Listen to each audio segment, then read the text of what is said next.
Mes amis, j'espère que vous allez bien. Aujourd'hui, je vous raconte deux histoires d'horreur comme d'habitude. On est au mois d'octobre et qui dit mois d'octobre dit 3 vidéos par semaine, avec la semaine spéciale Halloween où là il y aura une vidéo par jour du lundi au vendredi. Tout ça, j'espère, pour votre plus grand plaisir. Rejoignez-moi sur Instagram et moi je vous propose directement de passer à la première histoire. Cette première histoire, elle nous est racontée par Jennifer. Notre amie, au moment des faits, elle a 17 ans et elle nous explique qu'elle est en train de vivre un moment pas très cool. En fait, elle est en train de déménager. Ses parents ont été mutés pour le travail et elle n'aurait jamais pensé quitter sa ville natale qu'elle adore pour aller vivre autre part. Parce qu'en fait, ici, elle a tout, elle a son équilibre, ses potes, son lycée. Mais malheureusement, elle n'a pas grand chose à dire face à la décision de ses parents et ça la rend juste hyper mal de devoir tout laisser, ce qu'elle a construit ici. Et j'ai envie de dire, à cet âge, je comprends tout à fait. La maison que ses parents ont trouvée dans le nouvel endroit où ils vont habiter, elle est beaucoup plus grande que celle qu'ils ont actuellement. En plus, elle est mieux située et ses parents, ils ont l'air de dire que ça va être beaucoup plus pratique pour tout le monde. Alors, Jennifer, elle fait avec, même si elle est un petit peu blasée, elle nous l'avoue. Et elle nous décrit sa nouvelle maison en nous disant qu'elle est pas hyper moderne. Il y a ce côté légèrement ancien avec le parquet qui craque dès que tu marches dessus, les fenêtres super hautes, enfin bref, ce genre de maison. Mais elle nous confie quand même que cette maison, elle a un petit charme. Le jour du déménagement, Jennifer, elle nous raconte qu'elle aide ses parents à transporter ses cartons jusqu'à sa chambre. Et pendant qu'elle range ses affaires, elle se rend compte qu'un bout du plancher n'est pas bien calé. Ce bout, il est légèrement surélevé et ça fait un petit vide en dessous. Et Jennifer, comme c'est une fille qui est assez curieuse,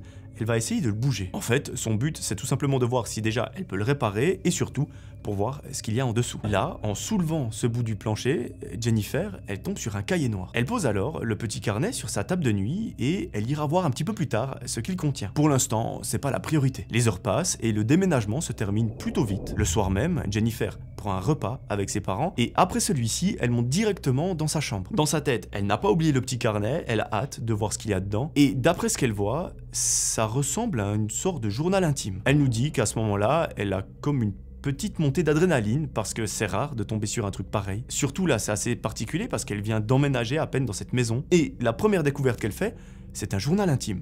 C'est particulier. À ce moment précis, Jennifer, elle nous raconte qu'elle se sent un petit peu dans la peau d'une enquêtrice. Elle prend le carnet, elle se met dans son lit avec une petite lampe et elle commence à regarder ce qu'il y a à l'intérieur. En fait, c'est écrit à la main par un ado qui raconte sa vie quotidienne, ses journées, ses délires avec ses potes et des trucs comme ça. Il y a aussi des moments un petit peu plus perso, genre des réflexions un peu sombres. Et Jennifer, ça la touche parce qu'elle se reconnaît dans certaines de ses phrases, même si elle sait que ce journal il a probablement été écrit il y a 15, 20 ou même 25 ans. Notre amie, elle est trop contente d'avoir trouvé ce carnet, elle sent qu'elle a des points communs avec l'auteur, et ça lui donne envie de le lire comme si elle s'était fait un ami dans cette nouvelle ville, et surtout comme si elle n'était plus toute seule. J'ai envie de dire c'est un petit peu particulier, mais en même temps c'est un peu la seule chose à laquelle en ce moment elle peut se raccrocher, pour ne pas déprimer à cause du fait qu'elle arrive dans une nouvelle ville, qu'elle ne connaît personne, qu'elle a perdu tous ses repères, donc voilà.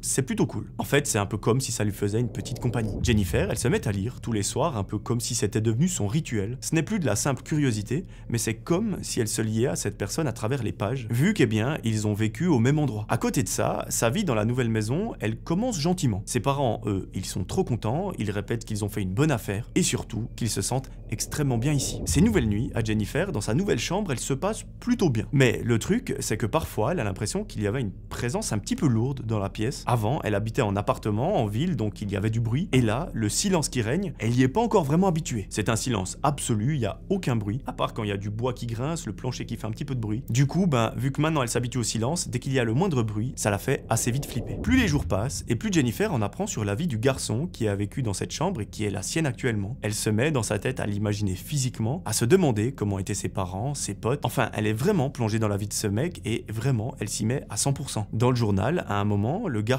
écrit qu'il a un gros complexe. En fait, au milieu du visage, il a une grosse cicatrice due à un accident. Et Jennifer, ça lui brise le cœur. Mais plus elle tourne les pages, plus elle a une sensation un petit peu chelou. En fait, quand elle lit le journal, elle se dit pas que le garçon a écrit ces mots pour lui, pour se vider et s'exprimer, mais plutôt pour que quelqu'un lise ses propres mots. Elle sait pas vraiment comment expliquer ça, mais c'est pas écrit comme s'il voulait se parler à lui-même. Des fois, il raconte des anecdotes sur la maison, mais c'est pas des anecdotes très joyeuses, c'est même plutôt flippant. Jennifer, elle se plonge dans ce journal intime et le premier passage dérangeant qu'elle lit, il parle d'une pièce de sa maison. Le mec, il raconte que cette pièce, elle ne s'ouvre que de l'extérieur et qu'à une période, ses parents l'y ont enfermé pendant 3 jours à cause de son comportement. Bon, là comme punition, on est d'accord.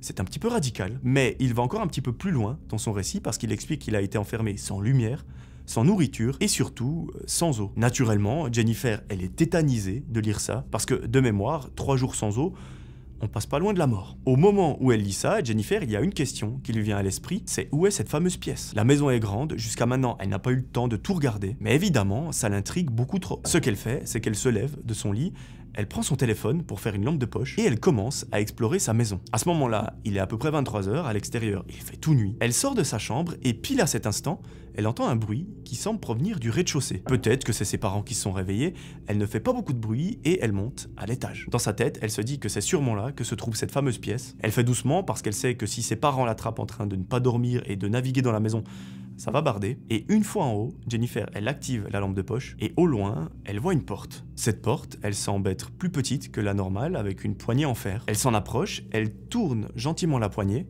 mais ça ne s'ouvre pas. Elle force en mettant tout son poids et toute sa force, et finalement, elle réussit à l'ouvrir. Une fois à l'intérieur, Jennifer est hyper mal à l'aise parce que autour d'elle, il y a les murs qui sont tapissés de dessins. Mais le truc, c'est qu'on dirait que ça ressemble à des dessins faits par des enfants de 4 ans plutôt que par des adolescents comme c'est décrit dans le journal intime. Évidemment, sa curiosité, elle prend le dessus et Jennifer s'avance encore plus loin dans la pièce. Là, elle remarque un petit matelas qui est posé au sol, une pomme pourrie et des cartes à jouer. Au moment où elle veut faire demi-tour pour retourner dans sa chambre, parce que ça commence vraiment à la terrifier, la porte, elle se referme brutalement. Jennifer, le truc qui lui glace le sang, c'est qu'à ce moment-là, elle jure avoir vu un bras entrer dans la pièce pour refermer la porte. Notre amie, elle se retrouve donc coincée à l'intérieur, comme c'était écrit dans le journal. Elle se met évidemment à paniquer, elle regarde son téléphone et il n'y a juste pas de réseau. Donc, autrement dit, elle est livrée à elle-même et elle ne peut appeler personne. Elle se met donc à hurler de toutes ses forces en espérant que ses parents l'entendent, mais malheureusement, personne ne vient la sortir de là. Au bout d'une vingtaine de minutes, Jennifer, elle arrête d'hurler, elle comprend que ça ne sert à rien. Elle se met assise sur le petit matelas posé par terre avec son flash allumé. Elle sait qu'il ne tiendra pas longtemps parce que son téléphone n'a plus de batterie, donc elle décide de faire un truc plutôt intelligent. Elle éteint ce fameux flash, du coup elle se retrouve dans le noir complet, et elle met un réveil à l'heure à laquelle elle sait que ses parents se lèvent. À ce moment-là, elle se dit qu'elle pourra encore hurler de toutes ses forces, que ses parents vont forcément l'entendre et qu'ils vont venir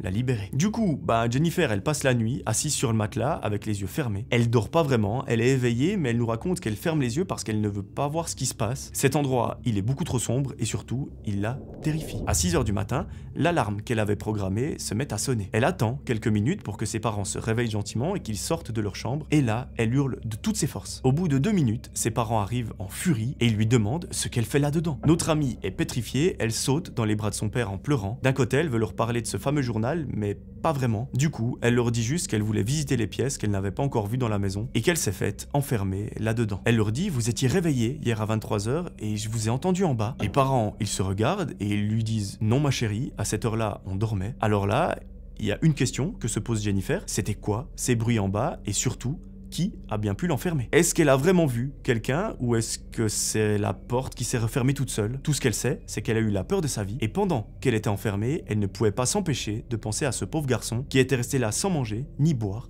pendant des jours et des jours. On est d'accord pour dire que comme première expérience, c'est pas fou dans cette nouvelle maison, mais peut-être que le pire reste encore à venir. Jennifer, elle montre cette pièce à ses parents, eux, ils ne l'avaient jamais vue, parce qu'en fait, aucun des deux n'avait réussi à l'ouvrir lorsqu'ils ont visité la maison. Donc, à ce moment-là, ils découvrent la pièce et autant vous dire qu'ils la trouvent juste horrible. On dirait vraiment une mini-prison pour enfants. Le père dit qu'ils la videront et qu'ils en feront un débarras, mais hors de question que ça reste comme ça, surtout si on peut se faire enfermer à l'intérieur. Jennifer, elle est soulagée et une chose est sûre, c'est qu'elle ne s'amusera plus jamais à aller explorer la maison toute seule. À partir de là, les jours passent et Jennifer, elle fait sa rentrée au lycée. Comme elle est un petit peu timide, elle ne se fait pas d'amis pour le moment, donc tout ce qu'elle peut faire pour passer le temps, c'est penser au soir quand elle rentrera à la maison dans sa chambre pour continuer à lire le journal intime de ce fameux garçon. En fait, elle a l'impression d'avoir un lien très fort avec lui, surtout après ce qu'il s'est passé dans la pièce de l'étage. Pendant plusieurs semaines, Jennifer, elle continue de lire le journal tous les soirs. Mais très vite, il y a des trucs qui commencent à clocher. Pas que dans le journal,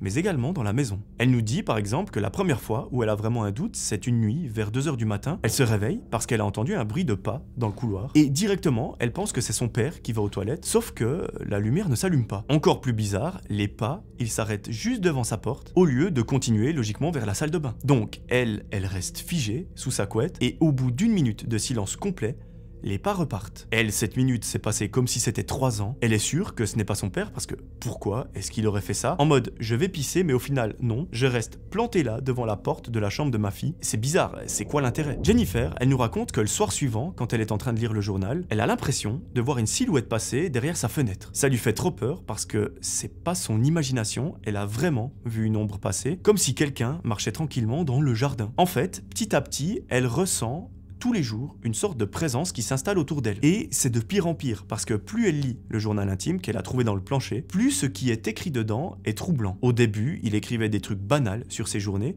et d'un coup, il y a des passages où il parle de la maison, où il dit qu'il entend lui aussi des bruits la nuit et qu'il a l'impression qu'on est en train de le surveiller. Jennifer, ça la fait flipper de ouf parce qu'elle a l'impression que ce qu'elle vit en ce moment, eh bien, ce garçon l'a déjà vécu avant elle. Dans sa tête, c'est un petit peu comme si son histoire à lui se répétait sur elle. Bref, pendant plusieurs soirs, elle continue de lire ce journal et à un moment, elle tombe sur un passage où ce mec, il décrit un moment où il a cru entendre quelqu'un se poser devant sa porte pendant qu'il était en train de dormir. Exactement comme Jennifer il y a quelques nuits. Notre amie, elle sait pas trop pourquoi, mais à ce moment, elle décide d'écrire elle aussi dans ce carnet, comme si elle voulait laisser une trace, elle aussi, de ce qu'elle est en train de vivre. Elle prend un stylo, elle raconte toutes les choses cheloues qui lui sont arrivées depuis qu'elle a emménagé ici, mais elle va un petit peu s'emporter. Elle adore écrire, alors dans le feu de l'action, elle va dévoiler quelques secrets qui la pèsent, comme si elle voulait s'en débarrasser. Vous vous doutez bien qu'elle nous explique pas exactement lesquels, parce qu'apparemment, ces secrets, elle n'a pas du tout envie que quelqu'un les connaisse. Vous me direz, pourquoi aller l'écrire dans un journal intime qui traîne dans la maison?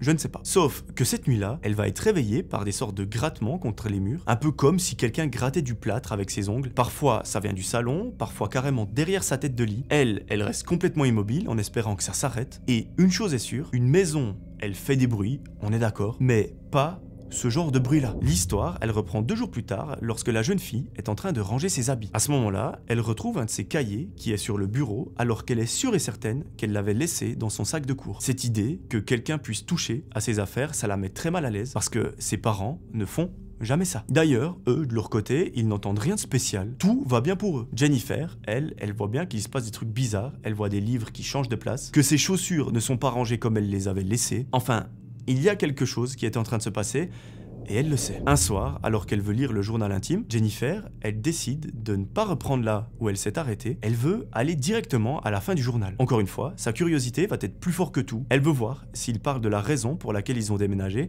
et pourquoi il a laissé son carnet ici au lieu de le prendre avec lui. Et croyez-moi, à la fin du journal, il raconte des choses vraiment flippant. Ça devient de plus en plus angoissant parce qu'elle tombe sur des phrases où le garçon écrit qu'il adore entre guillemets regarder les gens sans qu'ils le sachent, ou que quand les enfants que sa mère gardait venaient à la maison, il s'amusait à les enfermer eux aussi dans la fameuse pièce. Et en lisant ça, vous imaginez bien, Jennifer, elle est terrorisée. Elle ne sait pas si c'est une façon de parler ou si c'est vraiment ce qu'il faisait. Est-ce qu'il s'amusait à les enfermer dans la pièce du haut juste pour le fun? Jennifer, elle est presque à la fin du livre et elle veut regarder ce qu'il y a décrit à la toute dernière page. Évidemment, moi quand je vous raconte cette histoire et vous qui la regardez, vous vous dites pourquoi est-ce qu'elle fait ça? Elle n'aurait probablement jamais dû le faire, mais au final, vous allez voir que sa curiosité va peut-être lui sauver la vie. Sur la dernière page, elle tombe sur une toute petite phrase qui dit « Je vais déménager, mais ce que je vais faire, c'est que je vais garder les clés de la maison, je dirai que je les ai perdues, comme ça, je pourrai revenir quand je veux. Ils ne changeront jamais les serrures. » Là, notre amie nous dit qu'à ce moment précis, on peut pas s'imaginer ce qui se passe dans sa tête. Elle a l'impression qu'elle va mourir sur place. Elle est tétanisée parce que ça explique un tas de trucs. Qui l'aurait enfermée dans la chambre du haut? Qui s'introduit chez elle pendant la nuit? Et qui était la personne qu'elle a vue passer dans son jardin un de ces fameux soirs? Là, tout se met en place comme un puzzle dans sa tête et c'est une certitude.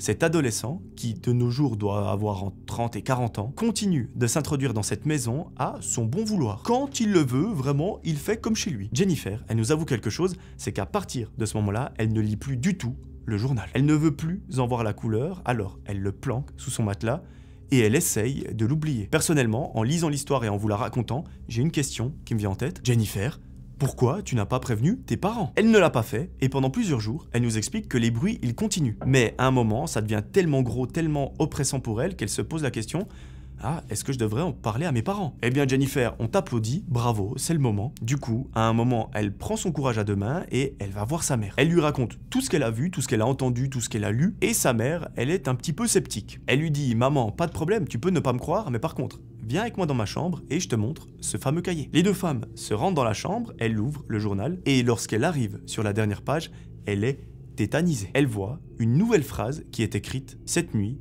je suis revenue voir ma chambre et ça fait un bien fou. Quand elle lit ça, Jennifer se met à pleurer, sa mère a un petit peu peur, et elle commence de prendre tout ça au sérieux. Elle raconte tout au père, puis ils appellent un serrurier pour qu'il vienne changer toutes les serrures de la maison, et ce, peu importe le prix, que ça coûte 10 balles ou 100 000, ils en ont rien à secouer. Et le rendez-vous, il est pour le lendemain. Jennifer va passer la nuit avec ses parents dans leur chambre, parce qu'il est hors de question de dormir toute seule. Sauf que le lendemain, quand Jennifer a voulu reprendre le journal, c'est le drame. Il n'est tout simplement plus là. Il s'est volatilisé, il a disparu, il est parti en vacances, appelez ça comme vous voulez, mais il n'y a plus rien. C'est à ce moment-là qu'elle comprend que cet adolescent, donc plutôt cet homme, est venu pendant la nuit pour le récupérer, comme s'il savait qu'il ne pourrait plus revenir. Mais il y a un truc qui la dérange beaucoup, c'est que Jennifer, vous vous souvenez, elle a écrit des choses dans ce journal. Et c'est pas en mode aujourd'hui au self j'ai mangé un cordon bleu, c'est des secrets très intimes. Elle a peur d'un truc, c'est qu'ils s'en servent contre elle pour se venger d'avoir fait changer les serrures de la maison, parce qu'il ne pourra plus venir quand il veut dans la maison, et ça, Jennifer, elle sait pas si ça va l'embêter. Quelques heures après, le serrurier arrive. Ça y est, toutes les serrures sont changées, Jennifer et ses parents sont soulagés, mais il lui reste quand même un poids dont elle n'arrive pas à se défaire. Elle nous dit qu'après cette histoire, ses parents ont essayé de chercher des informations sur cet homme, et apparemment,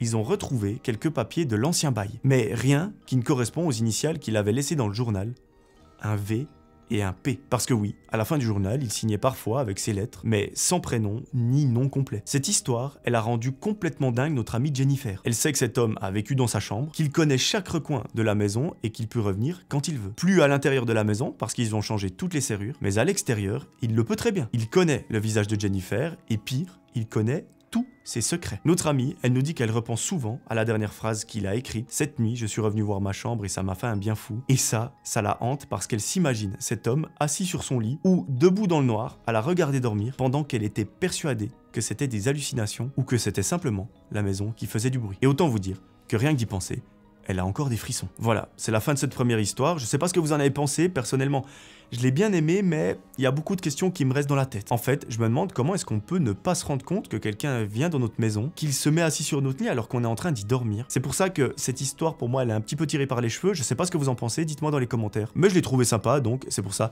que je l'ai raconté. On est au petit entracte, comme au cinéma, refaites un stock de popcorn, mais surtout, venez me suivre sur Instagram. Je vous vois, vous les 140 000 personnes qui ne me suivez pas sur Instagram. C'est là-bas que je poste tout mon quotidien, vraiment on s'amuse bien, il y a des photos de mes chats et de la BD qui va arriver prochainement. Mais vraiment, c'est l'endroit où il faut me suivre parce que c'est là-bas qu'on rigole le plus. Voilà, réinstallez-vous confortablement et on est parti pour la deuxième histoire. Cette deuxième histoire, c'est celle de Mathis et au moment des faits, il a 27 ans. Il nous raconte qu'il bosse dans une entreprise de logistique et que ses journées, elles se ressemblent pas mal. En gros, il a des palettes à suivre, des tableaux à remplir et des mails qui tombent sans arrêt. Enfin bref, le quotidien pas très fun. Et Mathis, il nous explique que ce métier, ces activités-là, c'est pas ce qu'il aime faire dans la vie. Alors, on s'entend, il ne les déteste pas non plus, mais c'est pas ce qu'il fait vibrer. Et en fait, il garde ce taf parce que ça lui permet d'avoir une stabilité. Et en gros, il aime savoir qu'à la fin du mois, le loyer est payé, sa nourriture également, et j'ai envie de dire son petit train de vie. Mathis, il nous dit que ce qu'il aime vraiment, c'est la sensation que tout est à sa place, que les choses sont rangées, et ça lui suffit pour se sentir assez bien. Notre ami, c'est quelqu'un qui n'essaye pas de briller au boulot, d'être plus fort que les autres, mais pourtant, on vient quand même souvent le voir parce qu'il sait écouter, il dépanne assez vite, et surtout, il ne juge pas quand on lui demande de l'aide pour un dossier ou ce genre de choses. Il explique les choses simplement, et à force de faire ça, tous les jours, il devient un repère assez discret pour ses collègues, et apparemment, il est très apprécié. Notre ami Mathis, il n'a pas une vie sociale débordante, il n'a pas trop d'amis ou même de famille, par contre, il a un ami sur qui il sait qu'il pourra toujours compter. Et cet ami, c'est un de ses collègues de boulot. Ce collègue, c'est quelqu'un d'un peu plus âgé que lui, qui est assez discret aussi. C'est un ami avec qui il partage des pauses repas, ils se regardent pendant les réunions quand ils en ont marre et que ça traîne. Enfin bref, c'est vraiment deux personnes qui s'apprécient énormément. Mathis, c'est vraiment un bosseur et quand son travail se met à bien rouler, les responsables, ils finissent toujours par le remarquer et ils lui confient l'organisation des plannings de l'équipe. Donc c'est une responsabilité assez importante. Et plus ça avance, plus les responsabilités pour Mathis, elles deviennent importantes. Il nous raconte que du coup, il est trop content, son pote est content pour lui également, donc j'ai envie de dire,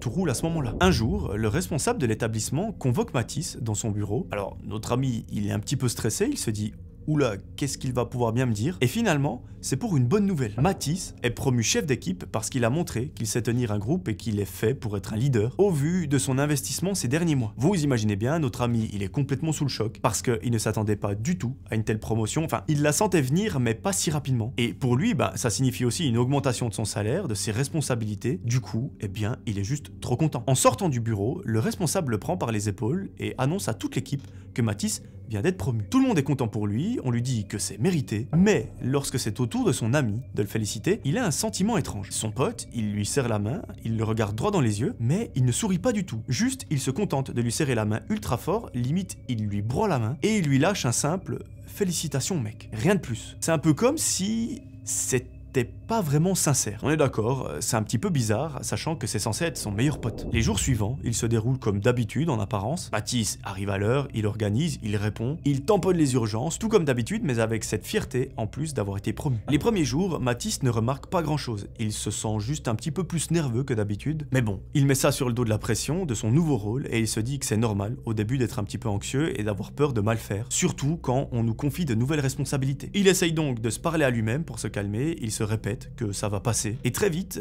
il se rend compte d'un truc étrange. Son corps, en fait, il réagit comme s'il avait bu beaucoup trop de café, alors que rien n'a changé dans ses habitudes. Il se retrouve avec les mains qui tremblent un petit peu, et sa respiration qui est assez irrégulière. Et plus les jours passent, plus il nous raconte qu'il a des symptômes vraiment relous. Par exemple, son ventre lui fait mal, et quand il se regarde dans le miroir des toilettes, il voit des cernes gigantesques qu'il n'avait pas, enfin du moins qu'il n'avait pas remarqué la semaine dernière. Au début, il rigole un peu de lui-même, il se dit qu'il dramatise et qu'il stresse vraiment pour rien. Du coup, pour faire passer ça, quand il se sent un petit peu mal, il boit de l'eau, il marche, il respire, et ça passe. Il reprend ses dossiers, mais très vite, les sensations reviennent sans raison. Au fur et à mesure des jours, Mathis se surprend lui-même à s'énerver pour des broutilles. Il est devenu beaucoup plus irritable et surtout, il s'en rend compte lui-même. Un jour, alors qu'il est en réunion avec une quinzaine de personnes et qu'il doit faire un compte-rendu sur le travail de son équipe, eh bien, il nous raconte qu'il perd le fil de ses phrases. Donc, c'est hyper gênant comme sensation, c'est comme s'il ne savait plus quoi dire et il a l'impression surtout de perdre toute sa crédibilité auprès de son équipe. Donc, c'est un petit peu dérangeant. En fait, il n'arrive tout simplement pas à décrire ce qu'il arrive et ce qu'il ressent. C'est un peu comme si son cerveau refusait de fonctionner correctement. Mais bon, heureusement, il nous raconte que ce jour-là, personne ne lui en a tenu rigueur. Car tout le monde s'est dit, ok, il a beaucoup de responsabilités, beaucoup de travail, peut-être qu'il en fait un peu trop. Donc, voilà. Personne ne lui en veut. Le soir même, après cette fameuse réunion catastrophique, au lieu de s'endormir d'un seul coup comme d'habitude, Mathis, il reste allongé longtemps dans son canapé avec le cœur qui bat à 1000 à l'heure. Il tourne en rond chez lui, il voit les heures qui défilent et il ne trouve pas le sommeil. Le lendemain matin, il se lève en ayant l'impression d'avoir couru toute la nuit. Il nous raconte que c'est vraiment étrange comme sensation parce qu'il n'avait jamais ressenti ça avant. Est-ce que c'est le stress qui peut provoquer ça ?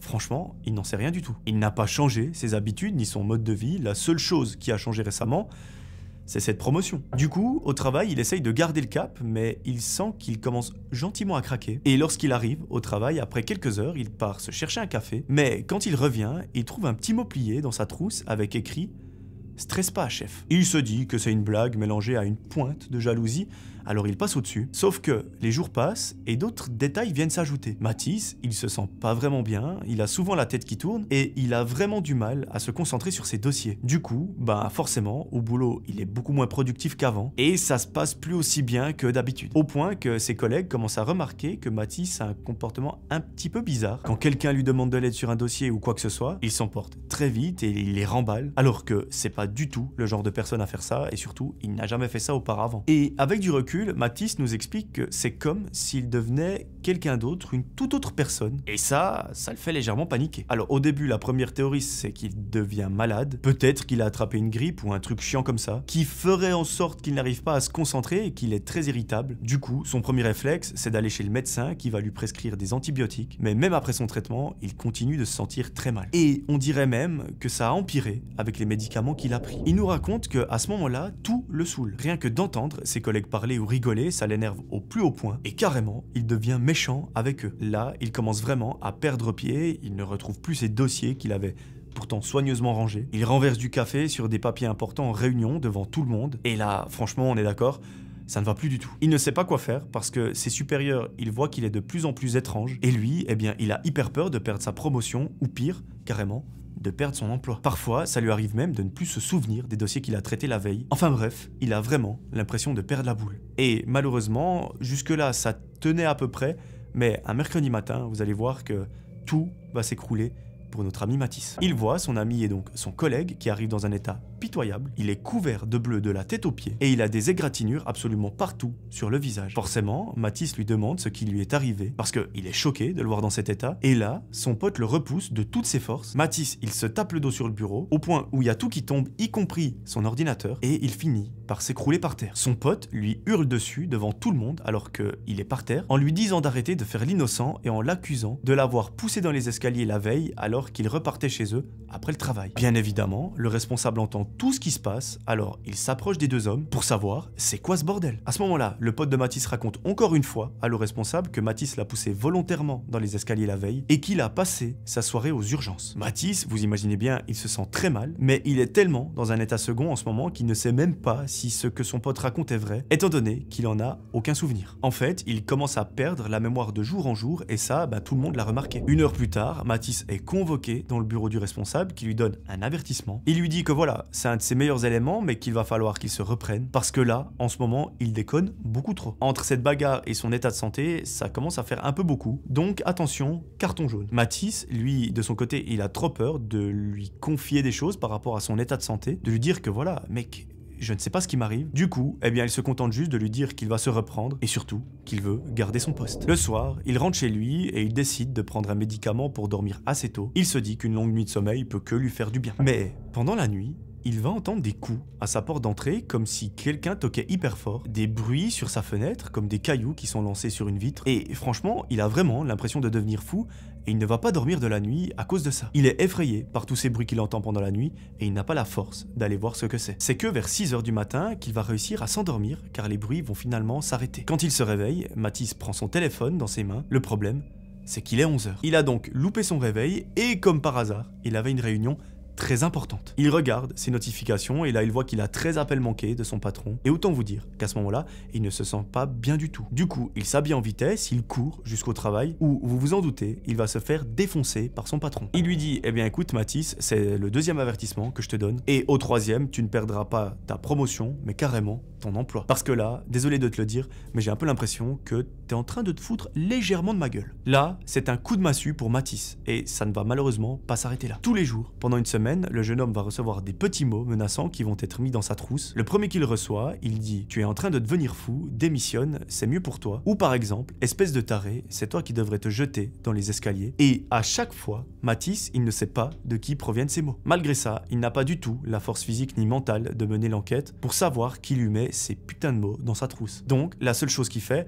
et j'ai envie de dire c'est la mieux dans ce cas-là, c'est de se concentrer uniquement sur son travail parce qu'il sait qu'au moindre faux pas, c'est ciao. Pour être sûr de bien faire les choses, Mathis fait régulièrement des pauses pour se prendre un café ou une boisson pour se rafraîchir et pour continuer à réfléchir correctement. En ce moment, il n'a pas toute sa tête, mais une chose est sûre, à chaque fois qu'il revient à sa place, Mathis remarque que ses affaires ont bougé. Alors, c'est pas non plus le foutoir sur son bureau, mais quand même, il remarque que les choses ne sont pas exactement comme il les a laissées avant la pause, parce que, comme je vous l'ai dit au début de l'histoire, lui, c'est un maniaque. À ce moment-là, Mathis, il comprend que quelqu'un l'a pris en grippe et il faut absolument qu'il sache de qui il s'agit, et surtout, pourquoi et pour quelle raison. Il retourne donc à sa place et il regarde tous ses collègues. Vraiment, il scrute l'open space un peu comme une tourelle automatique et il essaye de trouver le moindre indice. Malheureusement, il voit très vite qu'il n'y a rien d'anormal. Le problème, c'est qu'il devient plus concentré sur le fait de comprendre ce qui se passe que sur son propre emploi. Et ça, son patron, il l'a bien remarqué. À ce moment-là, Mathis se rend compte qu'il ne lui reste plus longtemps avant que son patron pète un câble et qu'il finisse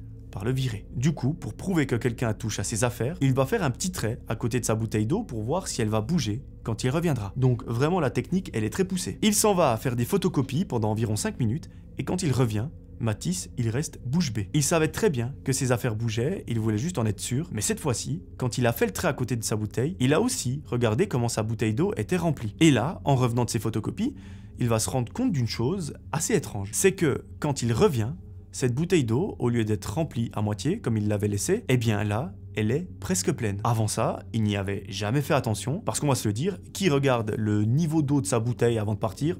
Personne. Mais là, c'est sûr et certain, Soit quelqu'un a remplacé la bouteille d'eau qu'il avait avec une autre, soit quelqu'un a rempli la sienne avec un autre liquide. Vous vous doutez bien, Mathis, ce n'est pas un scientifique, donc il ne va pas s'amuser à faire d'analyse ou ce genre de choses. Non, lui, il a une idée bien plus rapide et bien plus précise, enregistrée avec la caméra de son téléphone lorsqu'il part prendre une pause, pour simplement voir si quelqu'un passe par là. Malheureusement, on arrive à la fin de sa journée de travail, donc il mettra ce petit stratagème en place dès demain. Le lendemain, son plan, il est très simple. Il se rend au boulot comme si de rien n'était, et quand il ira prendre une petite pause, il mettra son téléphone dans le mode vidéo pour pouvoir enregistrer. Sauf que, eh bien, ce matin, lorsqu'il se réveille, il se sent très mal. Et il nous confie même que ça va empirer de jour en jour. Il est pris de nausées, il a des gouttes de sueur qui tombent le long de son front, et il sent qu'il est en train de s'affaiblir de jour en jour. Il va quand même au travail, il traite quelques dossiers, et au bout d'un moment, il s'en va pour aller aux toilettes. Avant de partir, comme je vous l'ai dit, il met en route la caméra, et il le pose derrière sa trousse pour essayer de le planquer. Quand il revient, le jeune homme fait comme si de rien n'était. Il regarde la vidéo,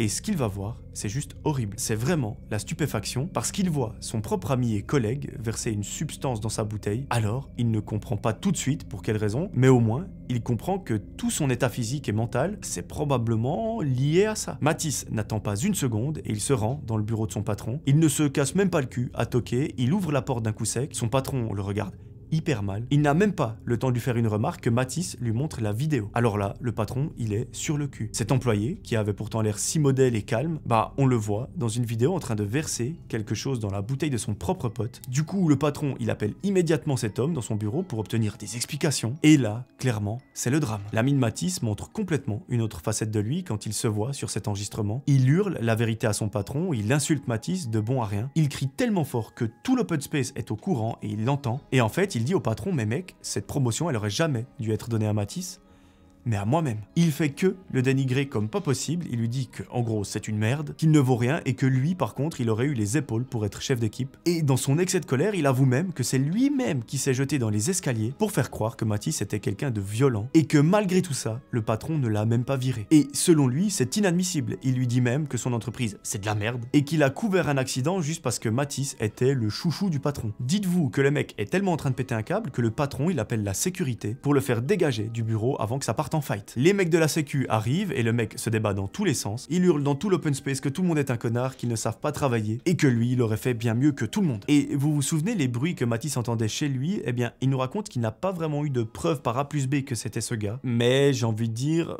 on peut fortement le penser. En gros, lui, il est sûr et certain que c'était lui qui faisait ça pour lui pourrir ses nuits et pour accentuer l'effet de la substance qu'il avait versé dans sa bouteille d'eau. Il sait pas trop. Peut-être que pour son collègue, la descente aux enfers de Mathis n'allait pas assez rapidement, qu'il ne perdait pas assez pied et que du coup, eh bien, il aurait fait ça pour accélérer les choses. Vous vous doutez bien, après cette histoire, ce mec a été licencié et Mathis n'en a plus jamais entendu parler de sa vie. Heureusement qu'il a compris à temps ce qu'il se passait juste grâce à un tout petit détail, donc cette bouteille qui a bougé de quelques millimètres. Et il est quand même content parce qu'au fond de lui, il savait bien que c'était pas lui le problème, que son état physique et mental ne pouvait pas changer comme ça du jour au lendemain et qu'il y avait forcément une explication externe. Et ça, on est content pour lui parce que ça aurait probablement pu dégénérer avec les mois et carrément arriver à un moment où Mathis, je sais pas, il aurait peut-être perdu la vie parce que son état de santé s'est tellement dégradé rapidement qu'à mon avis, l'issue n'aurait pas été très heureuse. En tout cas, ce qui compte, c'est qu'aujourd'hui, il soit heureux, qu'il ait pu se remettre totalement de cette expérience, qu'il ait gardé son travail et il nous explique qu'il a encore pu grader encore plus haut parce que c'est un employé formidable et surtout, quelqu'un de très gentil. Voilà, c'est la fin de cette deuxième histoire, j'espère qu'elle vous aura plu. Elle est un petit peu différente des autres que je raconte sur la chaîne parce qu'il ne se passe pas grand chose d'horreur, mais c'est une mécanique qui montre que il faut pas toujours se fier aux personnes. Et ce, même si vous pensez que c'est votre ami alors que c'est un collègue. Parce que vous le savez peut-être ou vous allez le découvrir prochainement. Mais le monde du travail, ça reste le monde du travail. Les amis, c'est les amis. C'est deux choses bien distinctes. Et quand il y a des enjeux professionnels, etc. dans une amitié, généralement, ça finit un peu mal. Et là, eh bien, c'est exactement ce qui s'est passé avec notre ami Mathis. Donc, morale de l'histoire, si je peux vous donner un conseil, n'essayez pas d'être trop ami avec des gens de votre travail, parce que ça peut vite créer de la jalousie, créer des problèmes, et ça, généralement, c'est pas ce qu'on veut. Si ça se passe mal au travail, on aimerait bien pouvoir se vider la tête avec nos potes, et si avec nos potes ça se passe bien, on aimerait bien pouvoir se vider la tête en travaillant. Mais si les deux commencent à être liés, c'est pas fou. Après voilà, c'est mon conseil, libre à vous de le prendre ou pas. Mais de mon expérience, de ce que j'ai pu voir dans ma vie, c'est pas bon. Voilà, j'espère que ces deux histoires vous auront plu. N'hésitez pas à venir me rejoindre sur Instagram et même à m'écrire pour me dire ce que vous en avez pensé. Moi, je vous retrouve très vite pour une nouvelle vidéo, enfin même très vite parce qu'on est au mois d'octobre, du coup les vidéos elles s'enchaînent presque tous les 2 jours. Tout le monde est heureux, je suis trop content, moi y compris. Donc, que demande le peuple? Rejoignez-moi sur Instagram, abonnez-vous à cette chaîne, vraiment on atteindra le 1 million d'abonnés très rapidement. Je rigole, je pense que dans 10 ans, on ne l'a pas encore. Moi, je vous retrouve très vite. D'ici là, j'aimerais que vous preniez soin de vous. C'était Melvin. Ciao.